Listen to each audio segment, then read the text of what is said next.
Good evening and welcome to Rivalz Racetrack. Clinton Geoffrey here, soon to be joined by Adam Ross. And then, as you know, it's the Christmas season, so all kinds of things going on. Adam's at his Christmas dinner. As is our first guest, Tony Stewart is going to join us here to talk about some things Pinty's-wise and with the NASCAR Pinty Series. Tony's going to join us here in a moment, and pleased to have Tony on with us as always. And this is actually our final show of the year. Adam goes on vacation next week, so we'll be off for 2 weeks, and then we'll be back at it for another year of it. Hopefully everybody's been enjoying the off season and we're getting ready to go. So we're gonna have Tony on, but as we get into Christmas season, don't forget we have our good partners at Fast Eddie. They have a great clearance deal going on right now. Still some time to get over there to Fast Eddie Speedwear and grab some great apparel, and their deal's still happening. Also, our friends at cigarport.ca. If you have anybody in your life that's into cigars, they've got some great products as well, shipping duty-free and tax-free all across Canada. So cigarport.ca. Check them out. Still in time to get some great Christmas gifts from our great partners. At this point in time, we'll bring Tony in as soon as Spencer's got him ready for us. Tony, welcome to the program. Thanks for joining us. This couldn't be any better because I got rid of Ross for like 10 minutes, and you get the slot, so I get to get all my questions in, and Adam just has to take it. So welcome to the program, sir. I appreciate you fitting us in. I want to do my best Adam Ross imitation, but it'll do no justice to the big guy. Don't worry, he'll be back trying to rescue you for his seat shortly. Tony, welcome to the program. We've seen you on a few programs here because obviously we have the Stickers and Scuff Boys and the Pinty's Power Hour here on GeForce, which we're proud of, and Cam and Graydon and all them guys. So we have seen your interviews with them guys before. We just want to talk to you about some of the stuff we've got going on. You know, we have so much happening with the NASCAR Pinty Series. And first off, you know, you were that guy for the last 6 or plus years who sat on the outside taking notes and thinking, man, if I was in that role, I would do this, this, this, and this. We've also heard you talk about your first 100 days, which I didn't do the math, but you got to be darn close to the end of that by now. All right. Just talk about how it's been. You know what? It's been fantastic, Clinton. And it's also been extremely frustrating from the perspective of there's so much more to be done. There's so many good things happening in the series right now. So the first 100 days have been very, very fruitful. Did we achieve every goal that we set out to achieve? No. We set our sights on the stars, but we certainly got to the moon. You know, one of those ones really close. We set a sight on being able to have our schedule ready for PRI, which was last week, and we're probably going to miss that by about 2 weeks. I could be upset about that, but I could look at it and say, yeah, except we typically don't release the schedule for consumption until around Daytona time. So we're going to beat that by a couple of months, but we could be doing so much more. So yeah, I'm excited about what's going on. It's just that there's so much. The excitement, the number of cars that are being built. The phone continues to ring, Clinton, with new tracks wanting to become part of the series. So it's pretty cool, to be honest with you. So you answered one of the questions, when we'll see the schedule, probably a few more weeks, and that's still very good. I also know that you've also talked about the future of the schedule. So, you know, the plan is to sign multi-year deals with all the tracks. I know from the Ush Weekend side, we're in the middle of that, and that would allow you to get the schedule out early in the year. We've heard you talk about on the other program. Maybe just here explain why that's important to get the schedule out in the middle of the season for budget-wise for some of these corporations. Yeah, I mean, listen, I mean, it's important for the teams. It's also very important for NASCAR, and it's important for folks like you to know what the schedule looks like well before the end of the calendar year. When it comes to budgeting, it always would amaze me because we'd end up with a schedule coming out February, March for the following year. Well, for us businesses that were sponsors, we were actually casting our budgets the previous September. So you almost had to anticipate what was going on. If we look south, if we look to Cup, you know, not uncommon for the Cup side to release their schedule in June, July for the following year. So our goal and intent is, yeah, we're a little bit slower this year. We're a couple of weeks off of what our target was going to be, but we're still going to strive to be in a position where next summer we'll be able to release our schedule for the 2024 season. And our rationale for that, Clinton, as you know, is now you can actually bring potential sponsors and business partners to the track while we're racing, show them what it's all about, show them what the ROI would be while it's live and happening. which is for us is a bit of a game changer on the commercial side. Switching up gears a little bit, let's talk about the current champ and the previous champ. So you and I were both in Bristol in the spring. We got the pleasure of seeing Dumoulin do such a great job representing, and now we have Marc-Antoine Camirand, who's always got that perpetual smile. Went out, set some records, ran really amazing, great ambassador. As the GM, how much better and I guess easier is it for you when the champion is so photogenic and fan friendly and sponsor friendly and also bilingual in this country? That's a huge thing, right? I mean, it is, Clinton. The sport isn't what it once was. Let's talk about the two champions you just talked about, and there's a whole bunch we can talk about. LP, there's no greater ambassador to motor racing in Canada than LP Dumoulin. He works harder than anybody. I mean, find me someone that works harder for his sponsor. I think if you guys had Tony Page on here from WeatherTech, he'd say that's a blue chip investment for his business. Not only that, he's a good human being. Marc-Antoine, the perpetual smile, right? No different than a Gary Clute, the smiling assassin. But Yeah. the cool part about Marc-Antoine is he's a dirty kind of guy. I mean, he is, in debt in that car. He'll get his hands dirty trying to figure stuff out. Great brand ambassador, and a let's talk about the team owner, JC Payet. He is a force to be reckoned with. He's very interested in helping grow the sport, and the part I love most about that team right now is are they doing well? Are they competitive? Absolutely. But the part I love about them is, and if you spend time talking to them, they're more interested in how they can help grow the series. So JC, if you bump into him in a track, shake his hand. He's constantly on the phone trying to find ways to help the series, not just his team. So a shout out to him. Like I said, we have a few great car owners, but that whole package, Marc-Antoine, JC, the whole Payet group, Fanny, who is a very big part of that team, making things happen, McCluskey, who's a great crew chief. I think they're going to be great ambassadors to the sport. Let's talk about the ownership deal, Tony. You brought up car owners. That's kind of on my list of things for you. The sport has had some fantastic car owners and multi-car owners, and this is the one class that you can come into, and whether it's be a positive or a negative, you can rent a car and get into this. In my opinion, they've been overpriced, and we can talk about car costs and what we have to do to get those down, but that's a whole days of discussion on its own, and I know there's steps being taken there, and that's one thing you got thrown into right away was all that. But back to the car owners, how do you attract more Ed Hackinsons, more Scott Steckleys, more David Whites to this fold and show them that, you can make a business model by running your cars in this series? Because there's no shortage of young talent trying to get in, a la Ray Morneau, Jake Sheridan, guys who can get, sponsorship help to take some one-offs. But, how do we get more owners in the Canadian NASCAR series? Well, you got two people that are way brighter than me to thank for that. You got Steve O'Donnell in NASCAR, and you got Chad Siegler. And when they reached out to me to look at this role, it was really about being the general manager of NASCAR Canada, not the series director. I've probably faced that question at least 4 times a week, 5 times a week. We did very well on the competition side in the series in Canada. Where we had room for improvement is on the business end. So, a lot of discussion about schedule. Do we go here? Do we not go here? I got team owners that, want to do more on dirt, don't want to do more on dirt, like all that stuff that's going down.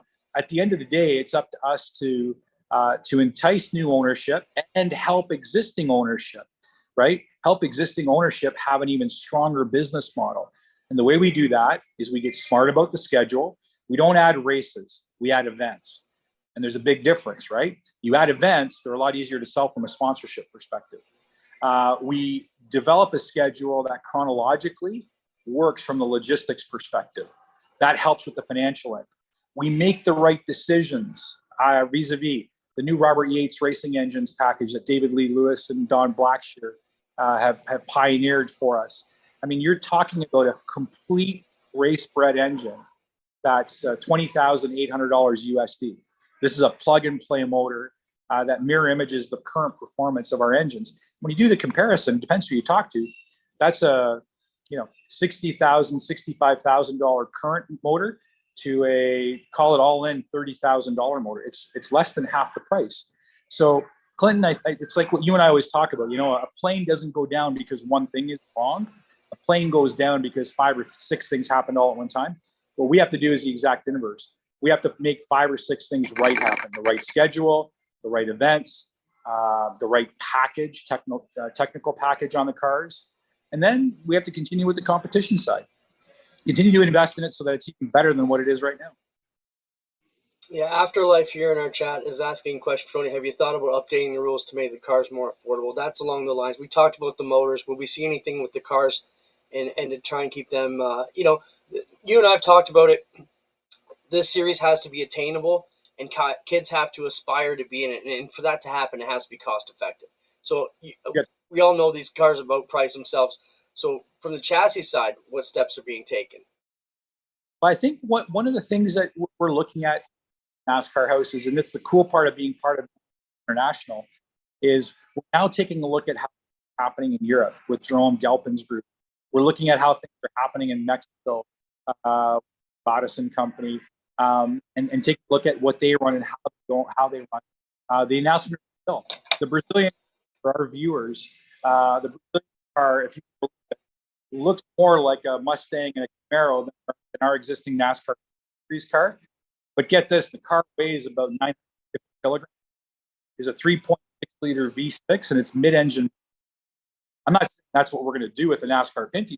But one of the things I think you could look at, Clinton, and I can foreshadow for our viewers, is that we as NASCAR International are going to start looking at how do we homogenize some of this stuff so that maybe all of a sudden we're running the exact same car in Australia that we're running in Canada or in Mexico or in Europe. And we believe there's potential synergies there for all of us. Now, that's not a next year issue. That is something that you'll see us work on here over the next 4 or 5 years. But that's one element. Smart development. This motor program has taught us a lot, right? Brake packages that we're looking at. We're constantly looking at that. The big, I'll be in a teleconference tomorrow morning at 8 o'clock, and we're talking transmissions. There's a big discussion between the G-Force and the Andrews transmission and availability and all that. So we have to be smart about how we take costs out. Your question about attainability, I think one of the things that you and I have been pretty consistent on is over the last 3-4 years is that this is the pinnacle of stock car racing in Canada. So do I expect it to be as cost effective as a late model? Do I expect it to be as cost effective as a street stock? No, I don't. But to your point in mind, we also don't expect it to be a touch below a cup car. So we've got our work cut out for us, but I can tell you all the forces within NASCAR, especially at the R&D Center in Charlotte, ears wide open on ways to make it better for all of us. Tony, as we look into 2023, what's something you're excited about? The new blood. There's new blood in car ownership. There's new blood behind the wheel. I'm totally jacked up about what that could look like. I'm also cautiously optimistic. We've got some really interesting sponsor announcements that we're going to make here, I believe, over the next few weeks. I think it's going to be a season to be reckoned with. We're also going to try to run the ship a little tighter, especially in the garage area, just so we can tighten that ship. As competition rises, we have to be a little. And I think we've got the crew to do that here short term. One last thing I got for you, maybe for the teams and the fans, in the past, NASCAR had a lot of channels that went down south, but they all went to different avenues. For example, one department would answer to Daytona, one would answer to Charlotte, one would answer to New York. The whole thought process of you bringing in, aside from your Canadian Rolodex, which NASCAR obviously knows who you bump elbows with and can bring some new sponsors to the table.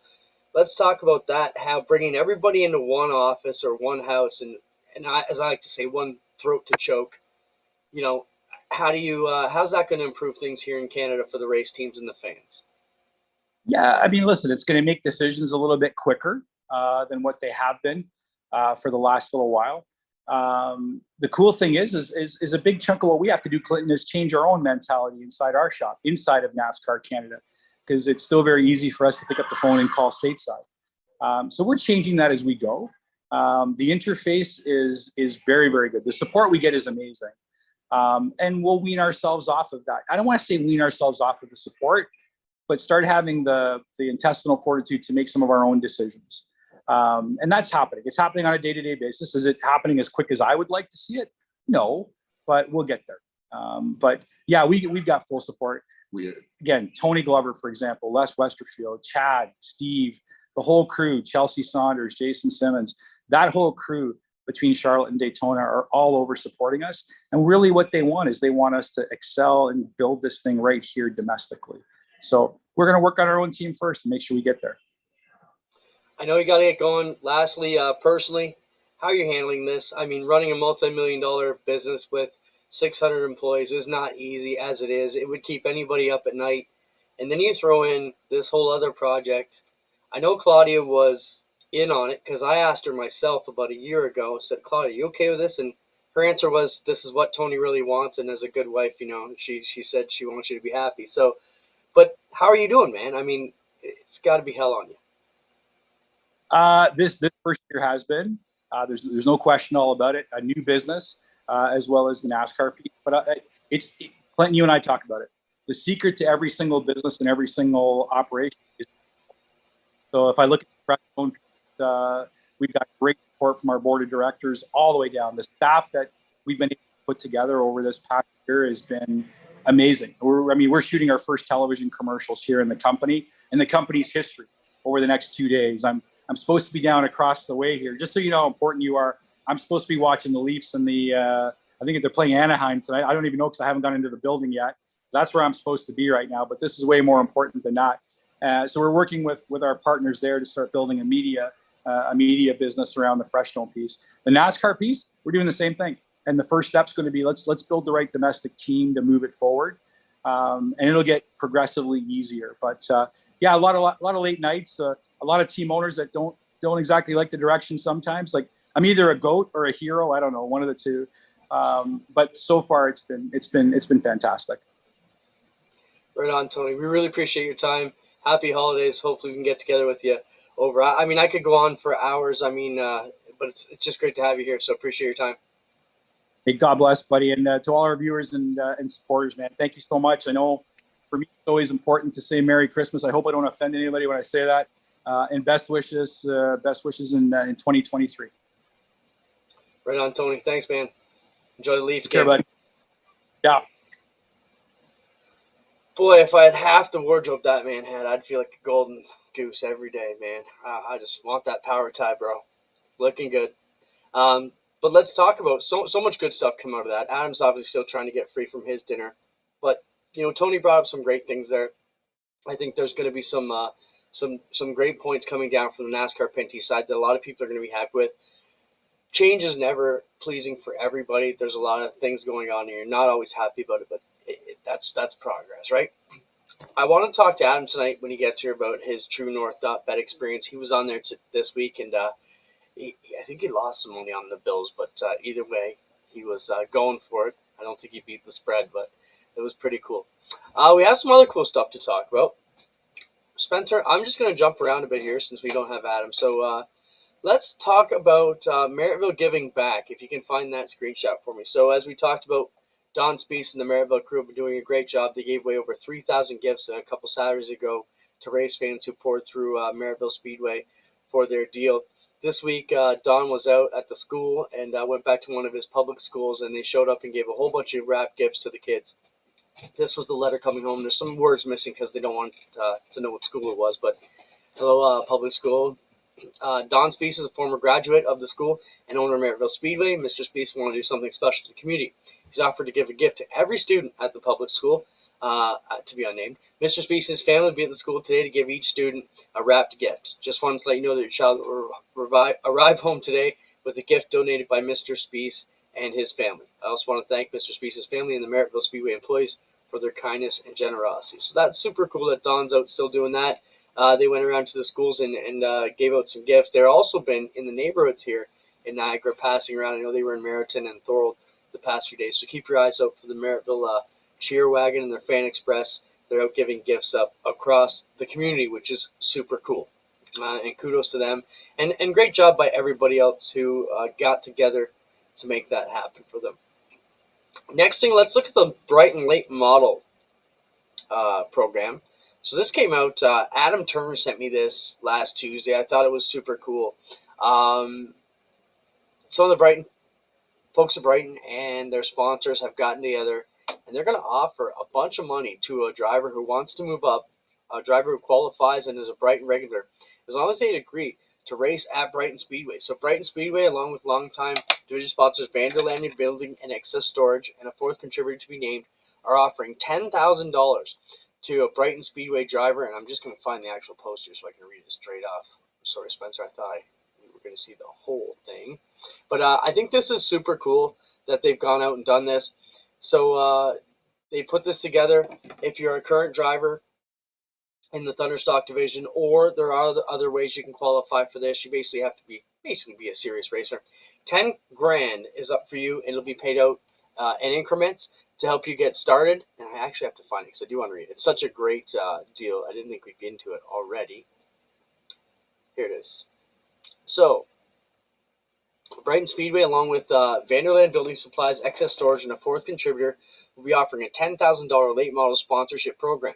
The sponsorship will be offered to one driver that is interested in moving up from the Thunderstocks or Canadian Modified division into the late models for the complete 23 season.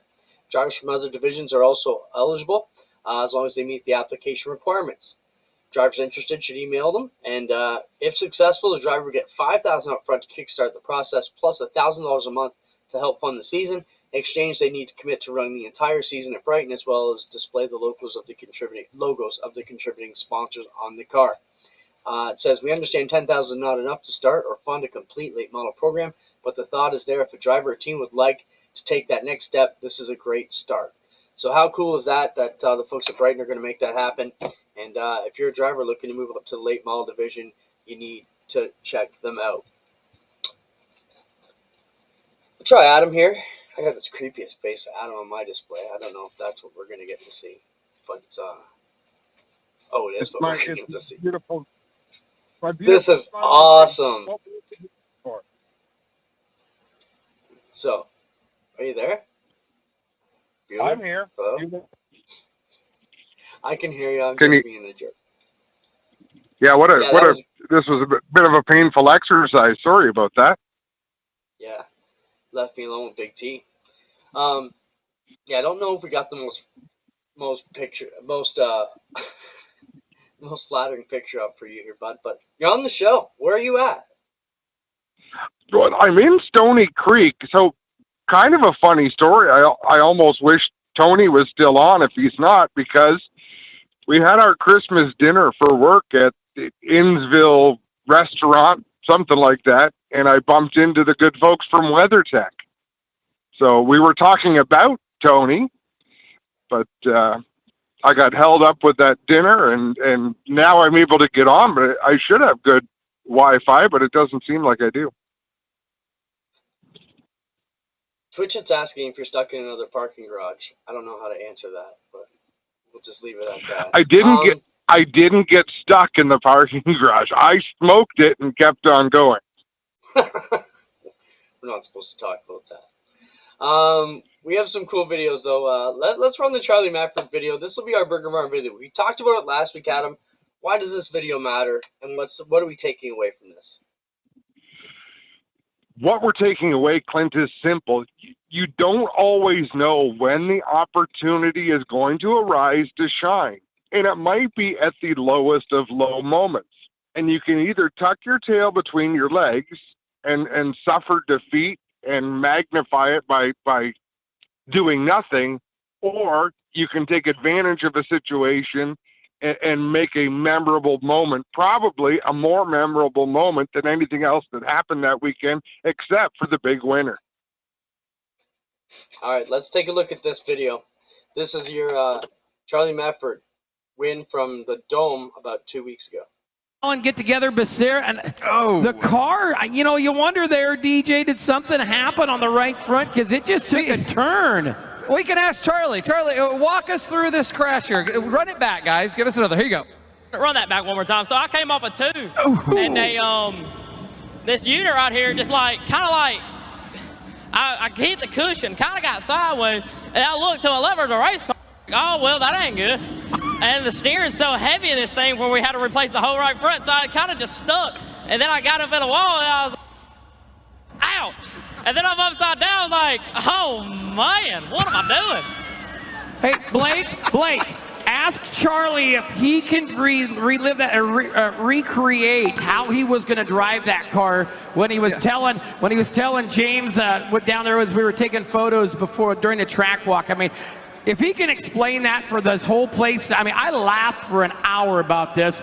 I mean, that's what I want to hear, is how he was going to drive these things through the holes. How are you going to drive these things through the hole is what Jerry wanted to know. He said he laughed watching you demonstrate that. So we was going to get up, so, you know, I kind of take after Kenny Wallace here. I'll get up in that, you know,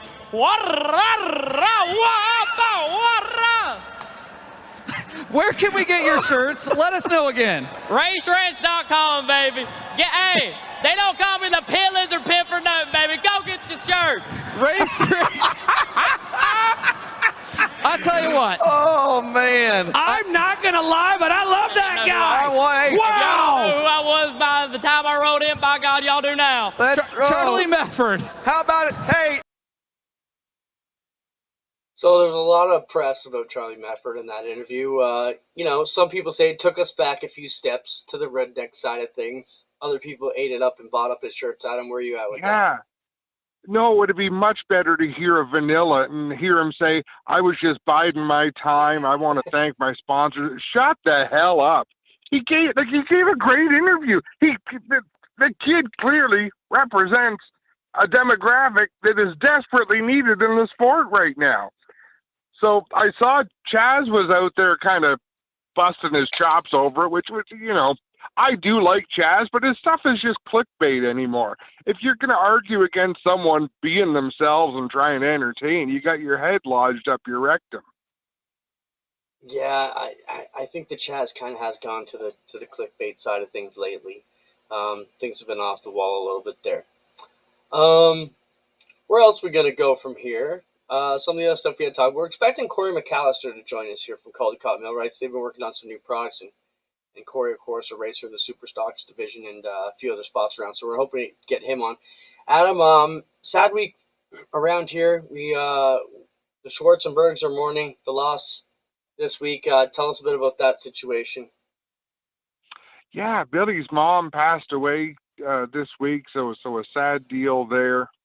And, you know, it's more a matter of just sharing the information because it's been shared along on social media. I don't know a lot more about it, Clinton, than just that, but I thought it was worth mentioning that if you got some extra time for thoughts for Billy Schwarzenberg, maybe send some positive vibes his way. Yeah, we lost another racer today. Cancer took our good buddy Tom Downey. Tom was most recently crew chief out there alongside Lisa for Brett Stratford in the crate sprints. Tom, former Carter back in the day. We knew Tom was sick. We really tried to get him out to the Ush Weekend banquet, but Tom was just too proud and too weak. He said, I can't let anybody see me like this. And unfortunately, we lost Tom Downey today. And Tom was a racer from way back in the day, raced against a lot of the guys we see race now. And a lot of guys came on Facebook today with old karting pictures of Tom. So our thoughts and them go out to Tom and his family, of course, and the Stratford racing team. Been a crappy week, man. Unfortunately, as we get older and the baby boomers get along, we have to talk about this a lot more, unfortunately. Yeah, you make a good point there, man. The older we get, the closer we get to the people who are leaving us. Let's look at the Stars. The Stars tour, Adam. We talked about it with Matt Weaver about a month ago here on the program. The Stars tour has gotten back together. You know, they released their schedule this week, and they also released a sanctioning by ASA. Now, I thought that was kind of neat, some nostalgia, and that caught my eye. But then when you look at the schedule, throw it up, Spencer, if you can, it's got some wild old tracks on there, like Nashville and North Wilkesboro, and they're really taking you back to these tracks now. Well, you know, I like to think back to the birth of the NASCAR Truck Series, Clint. They ran a lot of these racetracks. They ran at tracks where the main divisions wouldn't be running at, like Tucson, where did they run up in the Pacific Northwest? Like a lot of shorter tracks, and they made names of these drivers long before they tried to marry the trucks up with Xfinity and Cup as many places as they could. So I think there is a huge void. There's a huge market for premier short track stock car racing the way we remember it from 30 years ago. So it looks like they've hit that nail right on the head. Yeah, some comments coming in. Joel Robinson says Joe Balish, he was here with NASCAR for a while, ran ASA, and he's heading up the Stars deal. So that's the association there. The Stars National Tour. Sorry, Spencer, throw that back up if you can. I was just about to rhyme that off. So here's the tracks out of Pensacola, Florida, obviously where we just watched the Five Flags deal. Madison, North Wilkesboro, Hickory, Slinger, Anderson, Kaukauna, Toledo, Winchester, and Nashville. I mean, those are some badass old tracks with character, right? Like, that sounds like a tour that excites me to go watch these races and follow it around just for the places it's going to go, no matter who's going to drive. For sure. For sure. And number one, Clint's going to, and you and I actually had a really fun conversation this week about things like this. The opportunity is there to do it right.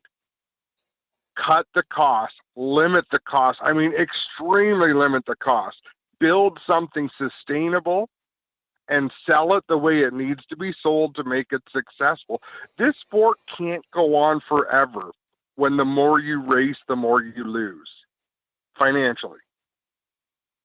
Yeah, one of the topics we had written down was know your value, and that goes to the tracks and the teams, but maybe let's talk a bit about the match you're getting into there. Yeah, there's a lot to unpack, and truthfully, we should probably cover it over the next 6 to 8 weeks, but you read the room. There was opportunity to sell things, sell advertising, sell packages in a way for a racetrack promoter that they have never done before because races are being streamed. Take advantage of all of the things that are in front of you, whereas some things have dried up a little bit, Clinton. I mean, I don't know if billboard sales are well, that's a bad example. A good example would be program sales. Yeah. Tracks used to make money by selling advertising and producing a weekly program. I love Dirt Track and Magazine, the Oswego Speedway Eagle. That disappeared. They really don't do it anymore. So instead of just running your show and trying to make your money where you do, recognize that there are new opportunities out there. And I think it's important. The race teams have caught on. Promoters have to do the same thing. Yeah, for sure. There's been a lot of stuff going on when it comes to how much should these, streaming entities be putting back in. So for us on GeForce, I mean, we barely make enough to make ends meet. Thank goodness we have sponsors, and that keeps it free. But the thought process is in the pay-per-view world that there's lots and lots of money being made and to be shared, and we're seeing a bit of a pushback there with the Outlaws. I know it's a big topic of discussion with them on, the teams feel they should be getting a bigger share of the Dirt Vision money. What do you want to say about that? Well, I think it may be time to build a model, and I've got to think maybe Brett Deyo is on the cusp of doing it. So aside from the world of outlaw sprint cars, there's been some chatter about the Chili Bowl. The Chili Bowl has always been an event based around prestige, where people pay a lot of money to go and compete, and they don't win very much money. That event, and I don't know the dollars and cents, Clinton, but we kind of know what it costs to put on a broadcast. That event is a cash cow. Like, I would love to see the numbers of the pay-per-views for that event. So at what point does the promoter have to start sharing that back to the teams? And as I say, Chili Bowl is kind of a legacy event, so I don't know if you'd want to touch that. But if you were to build events on a profit-sharing basis and say, we don't know what these events are going to pay, folks, show up and race them, base it on a percentage of sales where the promoter takes their cut and the racers were able to race for a lot of money. And guess what? If a Kyle Larson, like that new sprint car deal that they've got going, if the right people were to get involved, that business model would be hugely supportive of the racers. Not that much different than horse racing, Clint.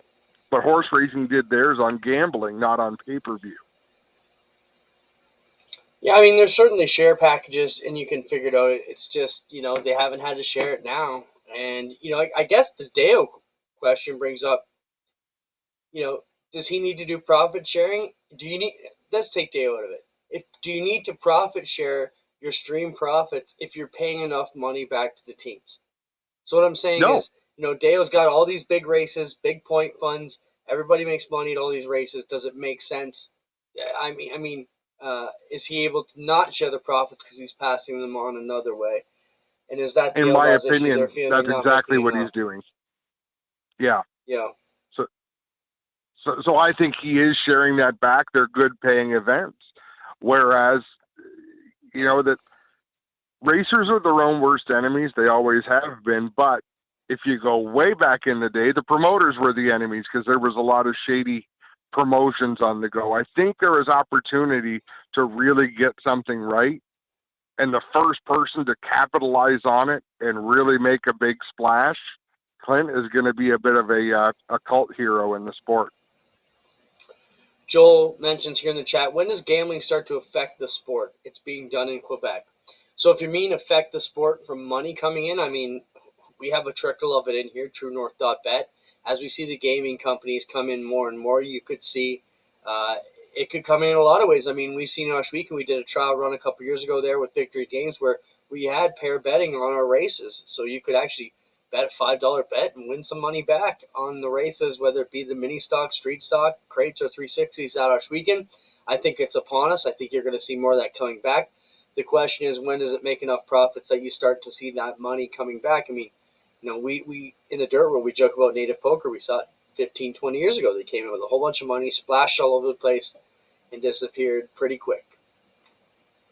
Yeah, and I think that's an unfair example, Clinton. It's not an unfair example. It just is not entirely relevant to what's going on in the sport now with gambling specifically on the sport itself, because native poker never came along to place odds on a dirt modified race. Okay, so Joel brings up the next question. Will someone throw a race? It's a good question. Well, Adam, people throw races now. Explain. It happens in Cup. What I don't understand is we watch these Cup races where they say, okay, well, they might let a teammate pass them because they need the points to get to the next stage or the next round in the chase. Well, wasn't it not that long ago that Martin Truex, driving a Napa-sponsored car, spun out for Michael Waltrip Racing? All hell broke loose, almost ruined his career, probably ruined Michael Waltrip Racing and the millions and millions of dollars. It was bad then, but now it's just a part of the program. So I don't think people are going to throw races, but there's going to be a huge responsibility on whoever is making the odds to have their shit right. We've talked about this on a local scale. It's so hard, because things change by the minute. So for an odds maker, let's say you're talking about the APC series and J.R. Fitzpatrick is obviously going to have, not the greatest odds on him as the favorite going into the deal. Well, now he changes cars at the last minute and drives someone else's car. Well, that changes the odds altogether. I think with our paired betting, it was hard to you would need the whole field to agree to fix it for $150. It wouldn't make much sense. Corey McAllister joining us, Adam. Let's get Corey on the program here, and we'll bring him on to talk about it. Corey, of course, from Caldecott Millwrights and a racer here in Ontario. Corey, welcome to the program. You'll see Adam's gleaming face, but you'll only hear his voice as he's in his truck right now. Thanks for joining us. How are you doing, sir? Good. How are you guys doing? Good, Corey. Man, go ahead, Adam.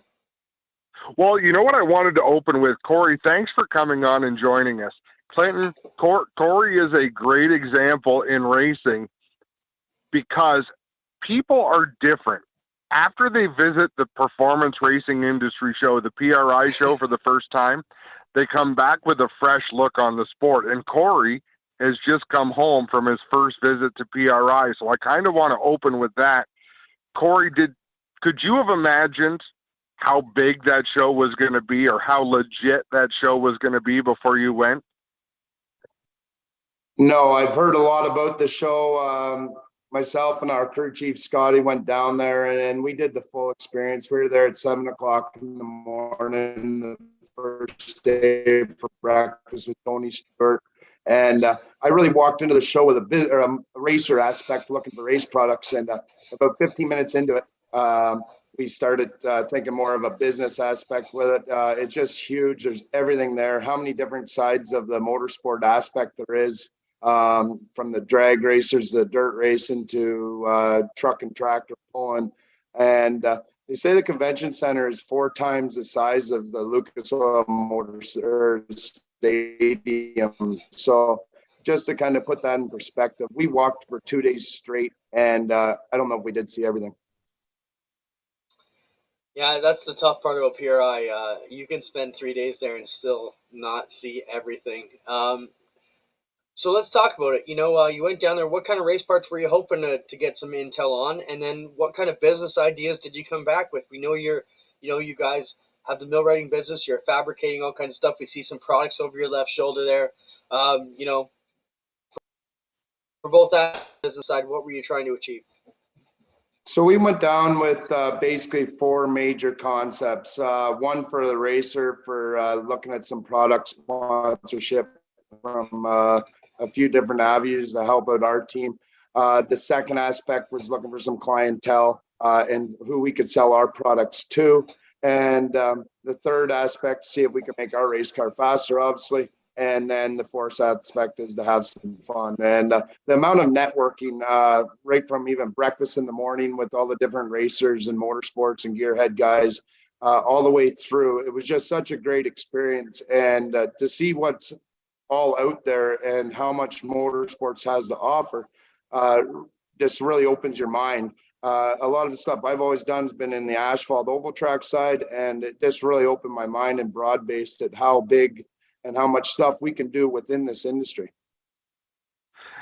Corey, obviously building parts and components to work with racing is not how you've become successful. Why was it important to you to start to use your expertise to build things in this industry? To be honest with you, it all started out with jack stands, and it was back in my days of mini stock racing. We were looking for a set of jack stands ourselves. So, we went looking at stuff, and I end up, let's build something. Well, then we get looking around the pits and, let's build a good product that we can sell to the racer for a fair price. We know they're going to be safe. You're not going to have cars falling off jack stands, stuff like that, unstable ground in the pits. And it all really started with the jack stands, and it kicked off. And just in the asphalt oval track side, we've already sold over 200 sets of them. So, wherever we're racers too, and we know everything's expensive. So whatever we can get back into the racing community, and it's built by racers for racers, I think it adds a really good marketing approach to it. We'll look at some of these products. Spencer, go ahead and throw them up. Corey, tell us about what your plans are for 2023. And they're asking us to ask you about your new OSS car. Well, actually, we're showing some products here. So these are diff cases, right? Yeah, so this is what we're unveiling tonight on G-Force here. These are 4 9-inch carriers that do have the access hole for the pump for the Pinty's guys and OSS cars that do run them. This was an idea that came out of our own shop for good gear storage. We're living in a plastic world. Now you have an aluminum case that's good and durable, and we're going to sell them at a reasonable price here, the best we can do, and get everybody a good product out there. And I think it's really going to take off. Spencer, keep running through the shots if you got him here. Corey, these are your jack stands, right? Yeah, these are stackable jack stands. So we have over 200 sets of those in the asphalt industry now on the oval track side.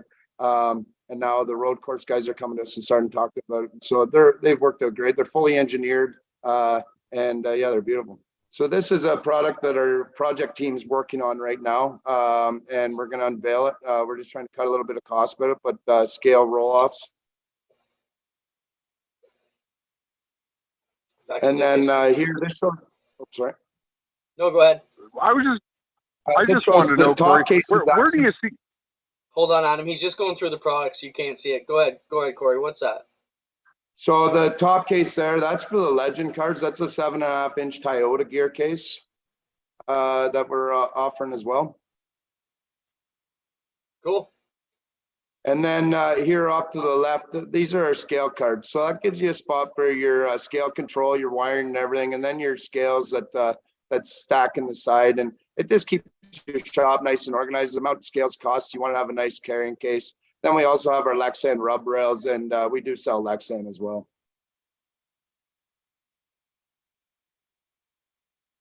Let's look at this. That's the top of the scale case there.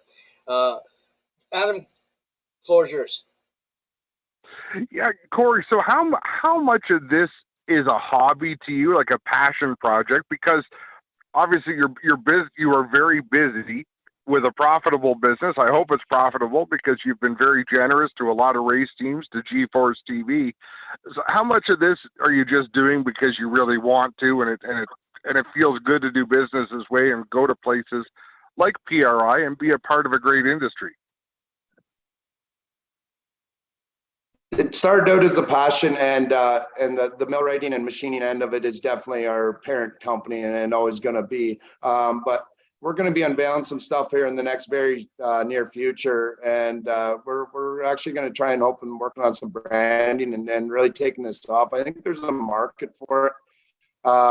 There's so many different ideas. I was talking to different types of people at PRI, gave me a ton of ideas. They're like, "Oh, this would be nice," and so we got a whole list of ideas, and I think you're going to see in the next coming bit, the announcements we have to make. There's going to be some pretty cool stuff coming up. Back to race program. We got cut off there. What's the 2023 race program for Corey McAllister?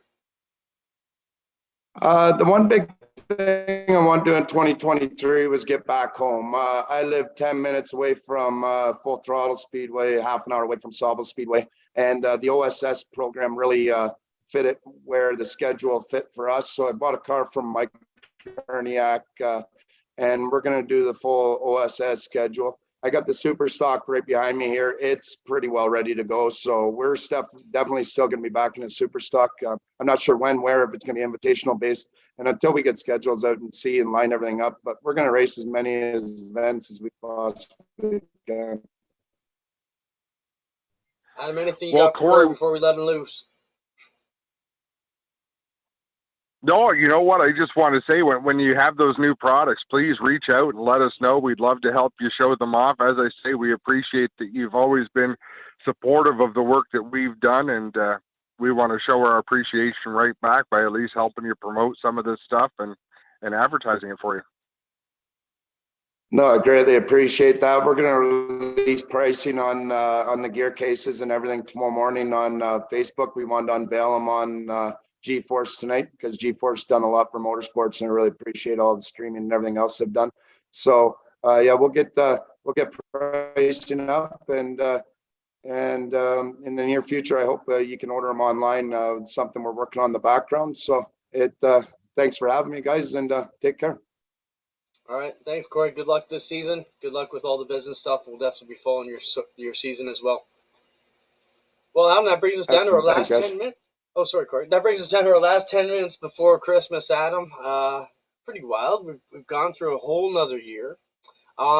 Before we dig too deep into that, though, Wesley Shaw's asking about the Oswego Major event being announced before Christmas, waiting till New Year. I can tell you dates are the same as last year. So you're looking at Monday, what would be Monday, August 14th, Tuesday, August 15th for the Pinty Series.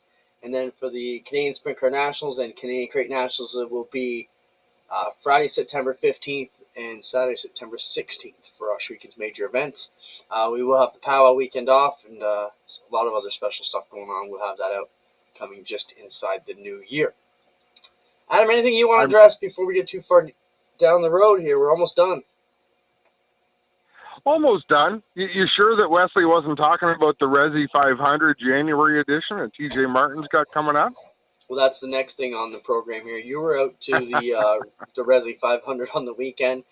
This is TJ Martin and the folks at Valhalla Mobile putting on some live racing events where they're gathering a bunch of people together. This one was held at the Speedway in Glenn's Man Cave on the weekend. Right now we're seeing Connor behind the simulators, and TJ brings the 2 simulators out, and good group of guys there, Adam. How did it work out? He put on a great event, Clinton, and I love the energy that he's bringing. And the same philosophy, Clint, that you and I have been working from for a long time is let's keep the community together 12 months a year, because there's no reason not to. So it was a lot of fun. I liked the way the brackets worked. You didn't lose once and you were out. I got the opportunity to lose multiple times, Clint. Perfect. It was funny. It was demoralizing, but a lot of fun to see. When you get to see a Cameron Thompson battle a Jordan Hill, Aaron Turkey, Connor Ross. So some people of various different divisions, some people from no divisions on the dirt, but everyone able to go in there and go elbows up and have some fun. And young Hunter Hill, he was close to getting into the money. So there was a lot of fun to be had. And I love what TJ is trying to do. And I really wish him all the best. So keep an eye out for what he is up to. I will definitely be going back and supporting and having some fun with him. Yeah, he just commented, "Thank you. Let's bring the race community together all year round." TJ, my boy, is always ready for a gathering and a party. And I don't think I've ever met anybody who smiles more than that dude. He's always happy. Love you, Martin. Good job on everything. And you know what?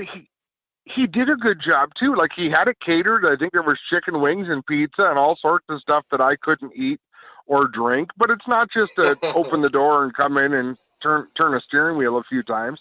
He actually put some thought into it and took care of his guests. So fabulous to see that. Great to see that he's getting some support. He's got some sponsors to help make these events happen, and I hope things get bigger and better. Yeah, I mean, I look at TJ like we were a few years back, getting started out, and I think he's going to have what it takes to make it. So awesome to see that work out. We are close to announcing the tire program for the sprint cars. Obviously, we all waited to get through PRI, so we'll have some information on that. Duel on the Dirt was the question came out. We finally got all the funds in for that, so payouts will start coming out. Send me a message on Facebook if you're looking for your Duel on the Dirt payout. If you're from the Niagara tracks, because they get paid out at your banquet, Brighton drivers will get paid out at your banquet coming up. Also, Duel on the Dirt rule discussions. Emails started to fly around today. Locked those rules in for another 3 years because I was very successful on the Thunderstock side. And also, crate sprint rule packages have started to come together. We will have our crate meetings next week to discuss any clarifications we need. We're hoping to lock those down for at least 1 calendar year. Then the other thing that's happening is sponsorships were landed today for the east and west portions of the Action Sprint Tour. And there will also be a national champion. So we'll bring you news on that, if not before Christmas, as we get into the new year. And super pumped to have an East, West, and a national tour for the Action Sprint Tour crates, and that division is going to continue to blossom. Yeah, and that's fun to see, and that's reward for the people who invested in coming out to race in a series that was growing quickly, but nice to see some accolades coming the way of the race teams, and deservedly so. And I don't see any reason why the growth will slow any in the coming years. So, one topic I want to talk about was what's coming to Ush Weekend. I always get asked this all the time, right? So we're going to have the Pinty Series back, obviously. We have our big Canadian Crate Nationals. We have our Canadian Sprint Car Nationals. We have our big sprint car races as part of our Pinty's Week. So that's all going to happen. Short Track Super Series versus Super Dirt Car Series. Adam, we were in discussion with both. Super Dirt Car Series said they weren't interested in coming back to Canada. Then we had the Short Track Super Series. I mean, I talked to Deo. I don't know. I got ghosted, I guess. We were close. I had the money. I had the date. We were ready to go, hoping to bring the Short Track Super Series in. I think I got wind that they were worried about tires, which I don't know whether they didn't really know that Drysdale was around the corner and an American Racer dealer. So I don't think tires really would have been an issue. But either way, that has passed. They've chosen Quebec instead. So for the Ushweka night, I'm trying to get these American tours over. Super Dirt Series came across my desk today in passing just as a thought. Who knows where that could go. High Limit Sprint Car Series, that gets me excited, Adam. We tried with the Outlaws. They're not interested in coming. Maybe we can get Larson and Sweet Steel up here, the High Limit. So we can maybe shoot for something like that. You know, who knows? There's always potential. Money talks, Clinton. And the nice thing is the facility, Ohsweken Speedway, is to a point where you can have huge events and put up big money because you've got the seating capacity, the camping capacity. You've got hospitality areas now that you didn't have years past. So there's just a lot, and of course, streaming. You've got a way to deliver the product. So the recipe is there, the pieces are there, but you just have to wait for the right opportunity to come along.